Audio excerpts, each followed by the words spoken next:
ይሄን ቪዲዮ የሰው ጅብ የለም ብሎ ለሚያምነው ጓደኛ ላክ። የሰው ጅብ የለም ሰውም ጭራሽ ወደ ጅብ አይቀየርም ብሎ ለሚያምነው ጓደኛ ላክለት።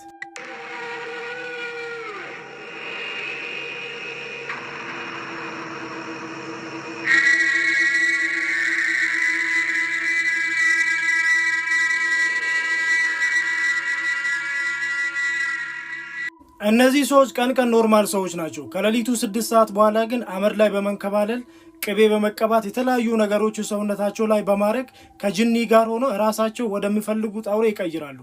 ወደ ጅብ መቀየር ከፈለጉ ወደ ጅብ፣ ወደ ውሻ መቀየር ከፈለጉ ወደ ውሻ ይቀየራሉ። ይሄ እውነተኛ ነው። አሁን የምነግራችሁ ታሪክ አያቴ የነገረችኝና እሷ በአይኗ ያየችውን ታሪክ ነው የምነግራችሁ፣ እውነተኛ ማለት ነው። በ1954 ጎረቤት ነበራቸው። ስሙም ሸዱ ይባላል። ሸዱ ማታ ማታ እየመጣ በጎቻቸውን እየበላባቸው አስቸገራቸው እና እነሱ የሚተኙት ከላይ ነው፣ በጎቹ የምታሰሩት ከስር ነው እና ትክክለኛ የሰው ጅብ እንዳልሆነ እነሱም በዚህ ጊዜ ይረዳሉ። ምክንያቱም ከ10 በጎች በላይ ይበላባቸዋል። በዚህ ጊዜ ምንም የተሰበረ በርም የለም፣ ምንም የለም። በሩ እየተከፈተ ነው የሚገባ። ይህን ሲያደርግ የነበረው ቀን እነሱ ቤት እየመጣ በሩ እንዴት እንደሚከፈት እንዴት እንደሚዘጋ ያጠና ስለነበረ ነው። እነሱም ፋይናሊ ይህን ሰውዬ መያዝ እንዳለባቸው ይወስናሉ እና ለጎረቤት ይናገራሉ፣ ለትልልቅ ሰዎች ይናገራሉ፣ ጉልበት ላላቸው ሰዎች። ምክንያቱም ሰውዬው ጅብ ስለሆነ ሊበላቸው ስለሚችል እና ሊጎዳቸው ስለሚችል ነው። እሳት ይዘጋጃል፣ ፋኖስ ይዘጋጃል፣ ሁሉም ነገር ይዘጋጃል። የሚፈልጉት ነገር ዱላ ይዘጋጃል። አጅሬው እንደተለመደው 8 ሰዓት ተኩል ላይ ይመጣል። በዚህ ጊዜ እነሱ ተደብቀው እየጠበቁት እሱ የገባው በበር ነበር። በሩንም የከፈተው እጁን አስገብቶ ነው ማለት ወደ ጅብ የተቀየረውን እጁን ከስር አስገብቶ ነበር የከፈተው። እንዴት እንደሚከፈት ቀን እያየ ስለነበረ ማለት ነው።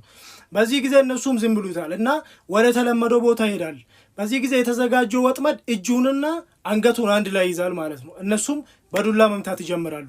ፋይናሊ ሰንሰለቱንም ሰበረ እና እንጨቱን ይዛ የነበረው አያቴ ነበረች። ያ እንጨትም ላይ እሳት ነበር እና አፉን እንደዚህ ከፈተብኛለች። በዚህ ጊዜ ከተተችበት ማለት ነው። እነሱም በዱላ ደበደቡ እና አደከሙት። ፋይናሊ እንደምንም ብሎ ከዛ ያመልጣል። ከዛ በፊት ይሄ ሸዱ የሚባለው ሰውዬ ጤነኛ ሰው ነበር። ከዛ ሌሊት ቀን ጀምሮ ግን ከቤት አልወጣም ነበር። ላይክ ለረጅም ጊዜ ታመመ፣ ጸጉሩም ተመለጠ።